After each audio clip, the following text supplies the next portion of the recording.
Media sosial tengah diramaikan oleh sebuah video yang memperlihatkan aksi kemarahan seorang mandor proyek di lokasi pembangunan. Dalam video tersebut, sang mandor tampak murka, diduga akibat pemasangan keramik yang tidak sesuai standar kualitas. Amarah sang mandor diluapkan dengan cara membongkar langsung beberapa lembar keramik berukuran besar yang sudah terpasang. Ia bahkan menggunakan cangkul untuk mencabut keramik-keramik tersebut, memperlihatkan kekesalannya atas hasil kerja yang dinilai tidak layak. Rekaman tersebut pertama kali diunggah oleh akun Brahmatio76 dan kemudian viral setelah diunggah ulang oleh grup Facebook Bintang Kecil pada Rabu 16 Juli 2025. Aksi tegas sang mandor menuai beragam reaksi dari warganet.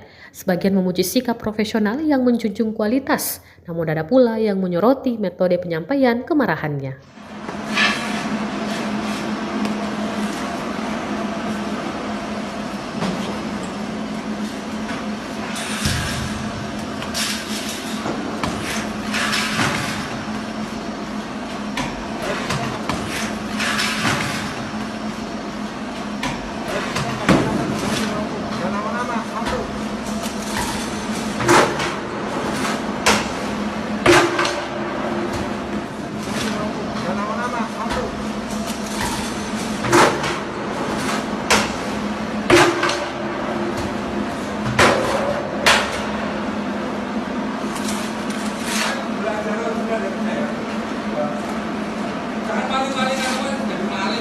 Download Tribun X sekarang, menghadirkan lokal menjadi Indonesia.